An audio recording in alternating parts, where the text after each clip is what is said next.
Hello, আসসালামু আলাইকুম everyone. দেখেন এই মাছটা আপনারা চেনেন কিনা, শাপলা পাতা মাছ দেশের বাড়িতে বলে। এই শাপলা পাতা মাছটা কাটার পরে এই এত সুন্দর করে ধোয়া হয়েছে। দেখেন কি সাদা, শিং মাছ যেমন ধোয়া হয়ে যায় সাদা, ওরকম সাদা হয়েছে। দেখেন দেখতে কত সুন্দর লাগতেছে। দেখেন মানে বরিশালের দেশে বলে শাপলা পাতা মাছ, আপনাদের দেশে কি কি বলে জানি না। দেখেন কত সুন্দর হয়েছে, অনেকগুলো মাছ। এই দেখেন একদম সাদা ধপধপ করতেছে, আপনারা অবশ্যই দেখতে পাচ্ছেন। তারপরে এই যে মশলা কষাচ্ছি, এখন এটার মধ্যে আমি দিয়ে দেবো, এই যে দেখেন গরু মাংসে যে মশলাগুলো লাগে সেম মশলাগুলোই লাগবে এটাতে।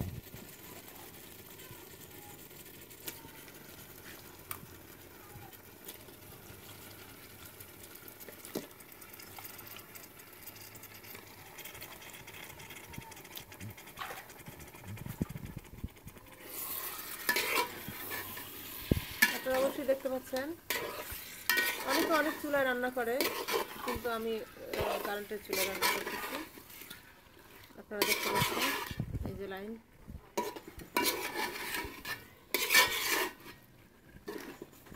দেখেন একদম সেম গরু মাংসের মতো দেখাচ্ছে। দেখেন কত সুন্দর ফুটতেছে। এই যে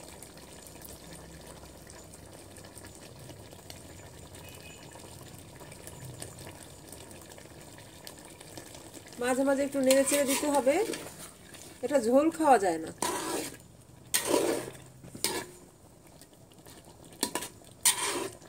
মানে মোবাইলে অত কালার দেখাচ্ছে না, এত সুন্দর কালার হচ্ছে না, কিন্তু বাস্তবে অনেক সুন্দর কালার হচ্ছে, একদম গরুর মাংস।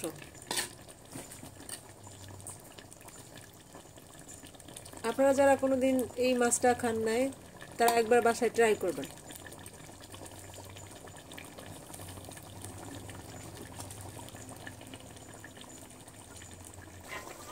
একটু দেখেন জিরার গুঁড়া, তারপর একটু মশলা গুঁড়ো করে, গরম মশলা গুঁড়ো করে একটু দিয়ে দিয়েছি, সাথে একটা ওই যে শুকনো লঙ্কা সাথে দিয়ে দিয়েছি।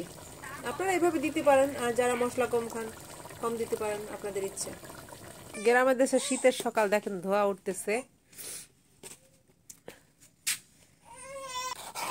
এ দেখেন প্লেটে নেওয়া হচ্ছে।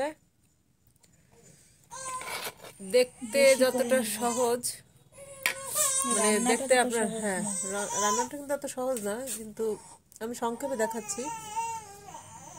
অন্য মানুষ যারা রান্না করে ধুয়ে বসাই দেয়, কিন্তু আমি একটু এটাকে একদম শিং মাছের মতো সাদা করে রান্না করে, যাতে মানুষের একটু ভালো লাগে। দেখেন ইয়াম্মি, অনেক মজা হয়েছে না? আপনারা ট্রাই করে দেখবেন, অনেক মজা। দেখেন একদম ঝুরা, ওই যে গরুর মাংস ঝুরা রান্না করে না, সেরকম। এই যে দেখেন, এই যে দেখেন